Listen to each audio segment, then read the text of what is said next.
So I rolled my spinner 3 times. I'll just do another one just for the sake of it. So y'all will be at home or wherever, and you're rolling your spinner. Boom. I got, if you ever ran for a political office, which issues would be most important to you? And I also spun it a couple other times. And the topic I'm going to choose to speak on is, are you an optimist or a pessimistic person? So I'm going to speak on that. So now, according to the criteria of the speech, I'm thinking through, and I need 3 points. So there are a lot of ways I could organize this speech.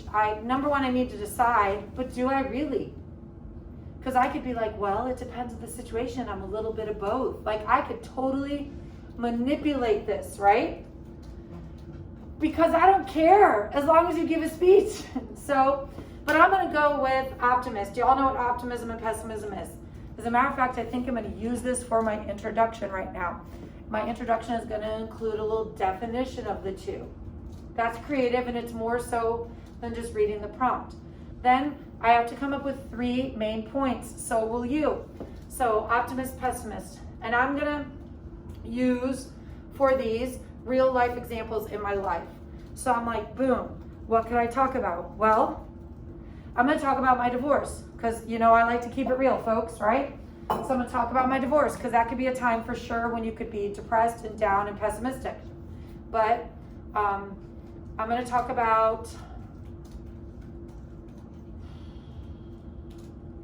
like high schoolish time, and when I didn't have a lot of money to go to college, and I had to be optimistic about that I would get financial aid and stuff.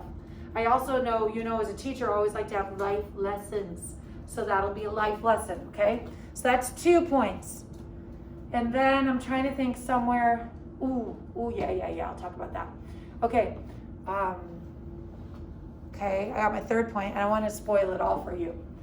And then my 3 points, I think I'm going to present them in chronological order. So I'll go high school, middle of my life, divorce. And then I need a conclusion. So you don't just end your speech abruptly. What it is I want y'all to picture with me right now. Y'all in the class, you haven't looked up hardly at all. Picture with me right now a pretty box. Okay? It's Christmas time. You want a big fat bow on it. Red, right? Where's my little sweater? Red bow. So when your speech, your 3 points are the present in it, okay? The pretty ribbon, that's your introduction. Like you laid it out, you made it pretty. You don't just leave it untied. You're not going to present someone with a present with your flappy ribbon, right? The conclusion is taking that ribbon, the introduction, tying it around your package, and making it complete. So you want to tie it back and together. Does that mean I want you to repeat everything you said 100 times? No. There's nothing worse than a speech where they give their points and then they give their points again because that's their conclusion. That's not a conclusion, okay? So if I'm defining optimism and pessimism, I would then go back to that definition somehow and tie it up, okay? So you can literally spin the moment I end this sample, and you can have 48 hours to prep. But I just prepped my entire speech in how many minutes? 5. So here we go. All right, I'm about to give him a speech. Sometimes it's stressful. Are y'all with me still? Did you fall asleep? Okay. Do y'all ever wonder why you're always positive and upbeat or negative and down? Well, these are called optimism and pessimism. And normally people tend to lean towards one or the other. Today I drew the question about, are you an optimist or a pessimist? And I feel like my entire life I've been an optimist. Even when times were bringing me down and you thought that it was a struggle that you couldn't overcome, I would always look for, how can I get there? What's my positive? So I'm going to talk about 3 points across the duration of my entire life today for this. The first one was college. I know a lot of you are at that time where you're thinking, what am I going to do with my life? Where am I going to go? How am I going to afford this? Because college is expensive. And you wonder, will I make it? Well, I thought those same things. I was from a family that didn't have a lot of money and, worse yet, didn't value education. So my parents were like, whatever, you do you. So I applied for tons of financial aid, tons of loans. I wanted to go far, far away from home because my family was cray, okay, y'all?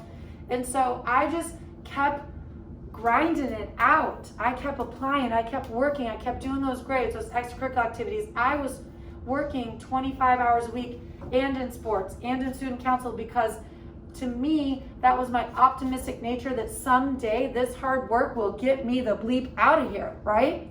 So, moving on, fast forwarding lots of years, I'm pregnant with my oldest. It's 2002. And I go to the doctor and they tell me there's a complication. And I have a low-lying placenta, and which is crazy medical stuff. But basically what that means is it can keep dropping, and when I go to deliver my baby, there's a chance that my baby will like hit it, it'll erupt, it'll like detach, and it could be really, really bad. Like I could bleed out, the baby could not get the nutrition, and there's a possibility of it ending poorly for everybody. And that type of worry can stress you out. You can lose a lot of sleep over that. So I just decided that at that moment when I got that news, and yes, I went home and researched it because that's what we do, because we're all crazy and we want to know the information, right? But I decided, okay, I'm going to put that in a box and set it aside, and I'm not going to let that sabotage and ruin and upset and worry my last 4 or 5 months of pregnancy, because that would be more harmful to the baby in the pregnancy than the actual low-lying placenta that's a possibility. And the good news is that optimism helped. I had a healthy and happy pregnancy. She came 10 days early. There was no complications. Boom, she was big, fat, heavy, happy baby, and all was well. But I could have drowned it in that worry about that, and that would have been pessimism, but I chose optimism. And then the last and final point is about my divorce. Y'all know I'm a single lady, hey, right? Okay, well, to get single, you got to get there somehow, and that's through divorce. And divorce is terrible, okay? And when it happened and it went down, it wasn't pretty. It wasn't. Like, there was a lot of lies involved, a lot of name throwing, not from me, like my ex, which is why he's my ex, right? And so I had my moment, right? I had my, oh, woe is me, this is my life, oh my gosh. But then I moved on because I'm a firm believer in like the energy that you carry within yourself like bleeds out, and it can carry on longer term than you intend. And that's part of an optimistic attitude.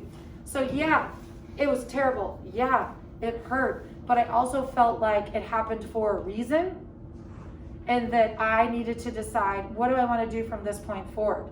And y'all just thinking like that, it happened for a reason. What do I do next? That's optimism right there. And I think a lot of you sometimes get caught in that exact moment and you let the negativity stir, and it's hard to switch that to optimism if you have that attitude. So even though all of us have a little bit of both in us, the positive and the negative, choosing optimism is when you take the time and the effort to decide, this is how I want to proceed forward and I want to be positive, and you don't let the negatives hold you down. Boom. That was my package. Did I tie it back in? That was my speech. Yeah? No?